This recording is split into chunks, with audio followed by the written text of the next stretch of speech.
안녕하세요. 알리바바 거래에서 폭망하는 7개 사례, 지난주에 이은 두 번째 사례입니다. 여러분들께서는 이 사례를 들으시면서 드시는 의문이 있을 것 같습니다. 이런 리스크들을 안고 중국과 거래를 하면 돈이 되긴 하는 것인가? 돈이 얼마나 되기에 이런 리스크들을 안고 구태여 중국과 거래를 하는지에 질문을 던지신 분이 계셔서 이 시간을 함께 하시는 분들께서도 이런 의문을 가질 수 있겠구나 라는 생각을 하게 되었습니다.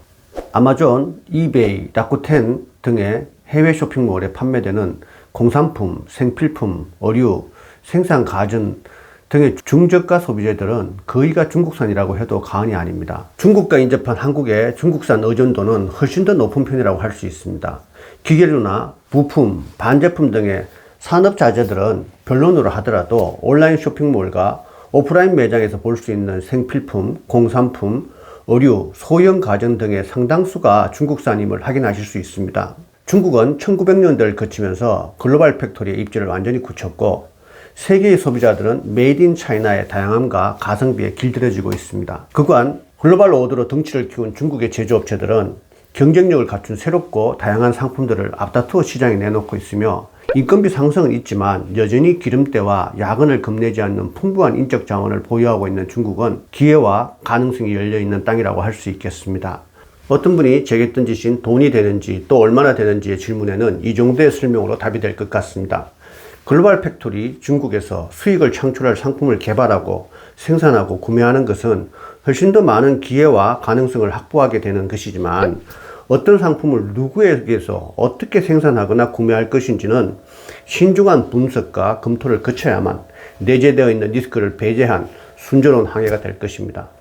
지난 시간에 말씀드렸듯이 중국과의 거래에는 판매와 구매가 모두 다 활발하게 이루어지고 있지만 이 시간에는 구매자의 관점에서 소개해드리도록 하고 판매자의 관점에서의 중국과 알리바바 활용은 별도의 시간을 마련해 보겠습니다.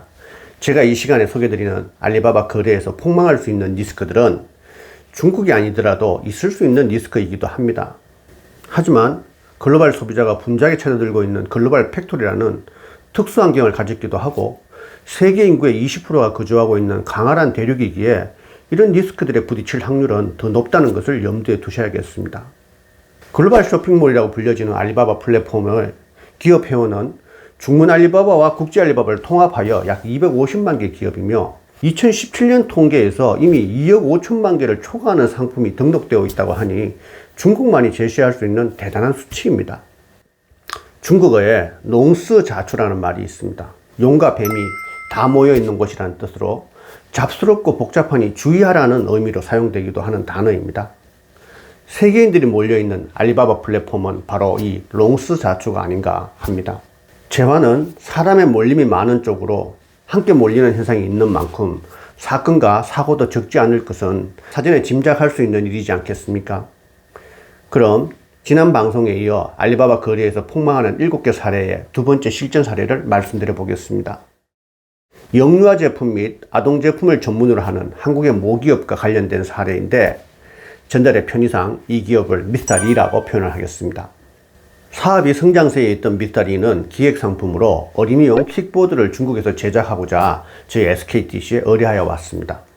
의뢰를 받고 첫 단계로 중국 전역의 수많은 킥보드 제조업체들과 소통하여 생산을 맡길 만한 제조업체를 1차적으로 선별하는 작업을 하게 되는데 이 작업은 역시 알리바바 및 기타 온라인 플랫폼을 활용하고 1차 선별된 제조업체들에게 견적을 의뢰하고 그 기업이 생산 중인 제품으로 기술력과 생산 능력을 확인하는 등 두 번째 선별 작업을 이어서 하게 됩니다. 그 사이 미타리와 저는 상하이, 광저우 등에서 열려지는 상품 박람회를 참가하며 보다 근사한 상품을 수취하고 기술력 있는 제조업체를 발굴하는 작업을 더했습니다. 완성도 높은 상품을 개발하기 위한 시간, 비용, 노력의 투자는 결코 만만치 않습니다. 5, 6개월이 지나서야 최종적으로 제조할 업체를 선정하고 이 선정된 업체와 제조 견적을 조정하고 OEM 생산 계획을 체결하였습니다. 계약 체결 후에도 바로 생산에 돌입하는 것이 아니라 후속 과정들을 거쳐야지만 합니다. 생산을 하게 될 제품 디자인을 주고 그 디자인에 따라 생산할 제품의 샘플을 만들어 보고 미스터리에게 KC 인정을 받을 수 있는 자료들을 제공해주고 본격 생산에 들어가서도 수차 현장 검품을 나가고 순차적으로 샘플을 수거하여 미스터리에게 보내고 샘플을 확인한 미스터리의 지적 상황을 제조업체에 전달하여 개선하고 조정하기를 몇 차례를 반복하기도 합니다. 그렇게 차곡차곡 일이 진행되어 드디어 이듬해 봄 시즌을 앞두고 한국으로 선적을 하게 되었습니다. 거의 1년 만에 이 건의 무역 사이클이 매듭이 지어지는 시점이었습니다. 이전 시간에 말씀드렸듯이 무역 업무는 크게 수배, 검증, 계약, 감독, 금품, 선적, 보완 이렇게 7과정이 한 개의 사이클입니다. 선적까지 했으니 거의 마지막 단계에 도착한 셈이죠. 한국으로 수입된 킥보드는 세련된 디자인과 가성비 덕분에 예상했던 것보다 판매가 더 좋았습니다. 과정은 힘들었지만 결과가 좋으면 가장 기쁜 순간이 됩니다. 그런데 문제는 항상 예기치 않은 곳에서 발생하게 되지만요. 이 사례를 보다 사실성 있게 전달하기 위해 제품 브랜드를 밝힙니다. 미스터2의 킥보드는 니오라는 브랜드였습니다. 현재 미스터2는 킥보드 사업을 중단하였지만 지금도 검색을 하면 과거의 화려한 판매 흔적들은 찾아보실 수 있을 것입니다. 심지어 멀리 호주까지 날아가서 상품 촬영을 하며 공을 들인 흔적을 보면 안타까운 생각이 듭니다. 미스터2는 수입 진행과 동시에 니오의 상표권 등록도 진행을 했습니다. 먼저 한국 상표 등록 출원을 마쳤고 중국 상표 출원을 준비 중이었습니다. 평소 미스터2는 중국 수출량이 적지 않았는데 니오의 한국 내 인기가 올라가자 중국 바이어들이 관심을 가지고 구매 문의가 들어오고 있는 상황이라 중국 상표 등록은 시급한 사안이기도 했습니다. 이미 미스터2의 상표 등록을 대행해왔던 터라 니오의 중국 상표 등록도 즉 SKTC가 대행하게 되었습니다.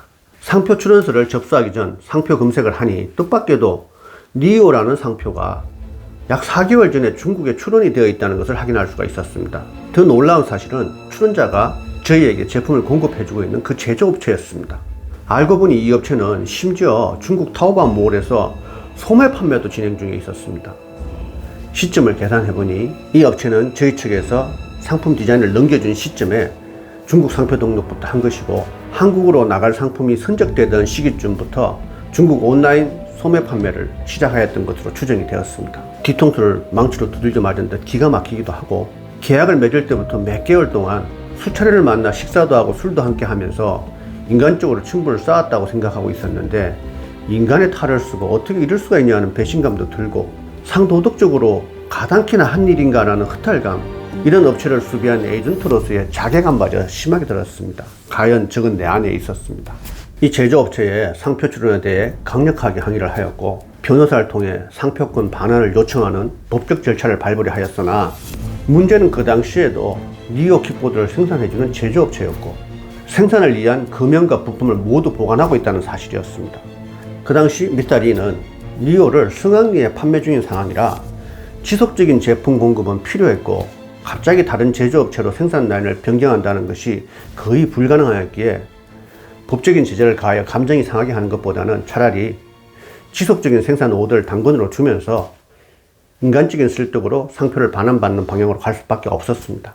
물론 변호사를 동원해서 상표권 침해를 법적 대처하였다고 하여 상표를 반환받을 수 있다는 보장도 없었습니다.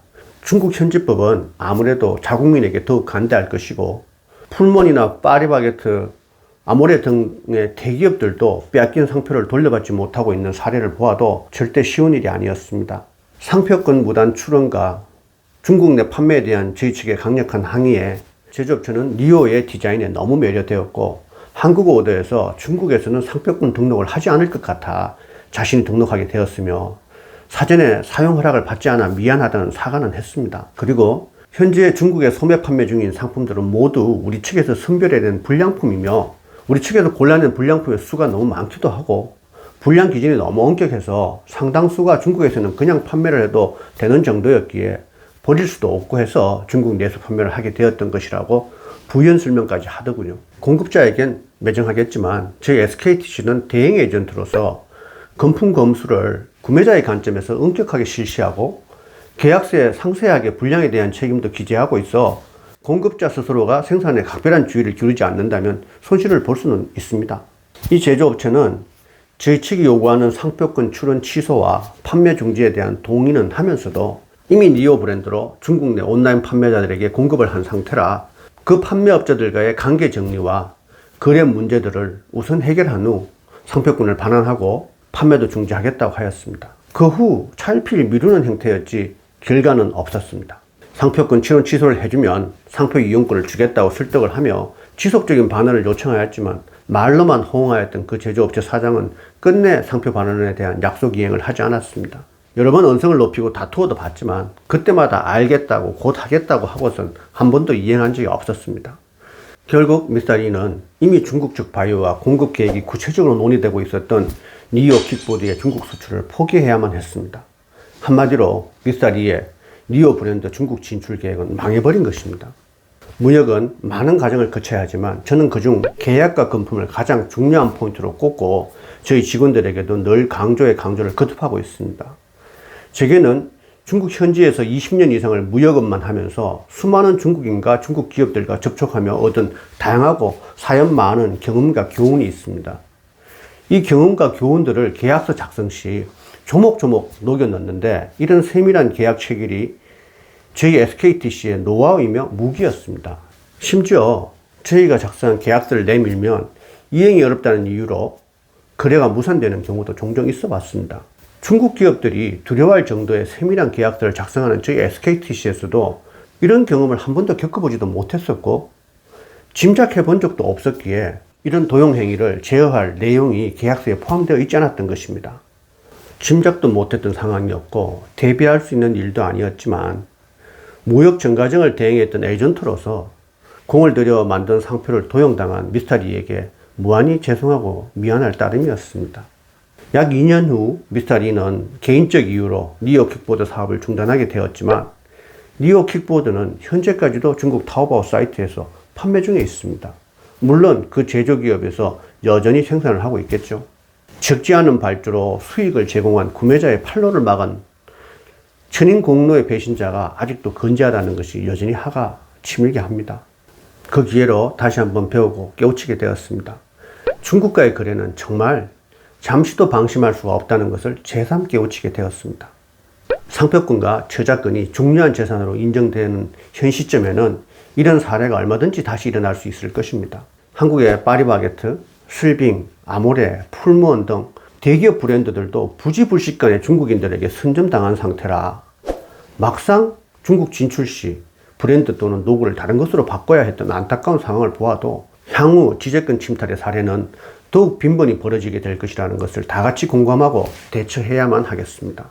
중국 알리바바 1688닷컴에는 200만 개 이상의 기업이 참여해 2억 5천만 개 이상의 상품을 등록해두고 있다는 것이 한국의 온라인 셀러와 유통 사업자분들에게는 무한한 편리성을 제공한다는 대단한 장점이 되기도 하지만 그 거대한 숫자에는 상상치 못할 함정과 변수도 함께 도사리고 있다는 것을 항상 염두에 두셔야 하겠습니다. 이번 사례에서 얻은 교훈은 끝날 때까지 끝난 게 아니라는 것입니다. 그리고 계약 시 상표권과 저작권에 대해 더욱 세심하여야겠으며 중국 진출에 의지가 있으시다면 중국에서의 상표, 로고, 디자인 등록은 시간의 지체 없이 서둘러 진행을 하시는 것이 현명한 조치라고 할 수 있겠습니다. 중국과의 거래, 유리로 된 다리를 건너듯이 세심하고 면밀하게 진행하실 필요가 있습니다. 3번, 4번을 무사히 잘 넘겼더라도 한 번의 사고로 많은 금전과 기회를 날려버릴 수 있으니 리스크 방어에 신중하지 않을 수 없습니다.